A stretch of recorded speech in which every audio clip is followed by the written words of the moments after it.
بسم اللہ الرحمن الرحیم۔ ایک شخص حضرت ابو درداء رضی اللہ تعالیٰ عنہ کی خدمت میں حاضر ہوا اور عرض کیا کہ آپ کا مکان جل گیا۔ فرمایا نہیں جلا۔ دوسری روایت میں ہے کہ پھر دوسرے شخص نے یہی اطلاع دی تو فرمایا نہیں جلا۔ پھر تیسرے آدمی نے یہی خبر دی۔ آپ نے فرمایا اللہ کی قسم نہیں جلا۔ اللہ تعالیٰ ایسا نہیں کرے گا کہ میرا مکان جل جائے، کیونکہ میں نے رسول اللہ صلی اللہ علیہ وسلم سے سنا ہے کہ جو شخص صبح کے وقت یہ کلمات پڑھ لے شام تک اس کو کوئی مصیبت نہیں پہنچے گی، اور جو شام کے وقت پڑھ لے صبح تک اس کو کوئی مصیبت نہیں پہنچے گی۔ میں نے صبح یہ کلمات پڑھے تھے، اس لیے مجھے یقین تھا کہ میرا مکان نہیں جل سکتا۔ پھر لوگوں کے ساتھ گھر کی طرف گئے تو دیکھا کہ آس پاس کے سارے گھر جل گئے ہیں، مگر ان کا گھر بالکل سلامت ہے۔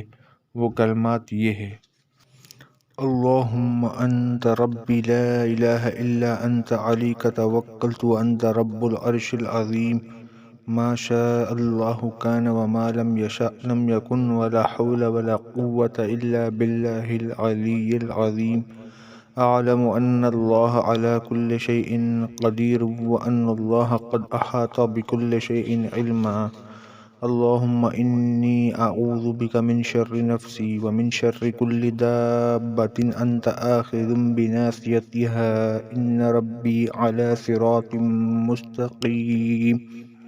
اے اللہ، تو میرا رب ہے، نہیں ہے معبود سوائے تیرے، تجھ ہی پر میرا بھروسہ ہے، اور تو بڑے عرش کا مالک ہے۔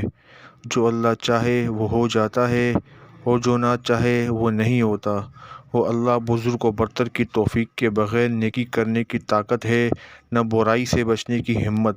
میں جانتا ہوں کہ اللہ ہر چیز پر قادر ہے، اور یہ بھی جانتا ہوں کہ اللہ تعالیٰ کا علم ہر چیز کو گھیرے ہوئے ہے۔ اے اللہ، میں پناہ لیتا ہوں تیری اپنے نفس کی شر سے اور ہر چوپائے کی شر سے جس کی پیشانی تو پکڑے ہوئے ہیں۔ بلا شبہ میرے رب کا راستہ سیدھا ہے۔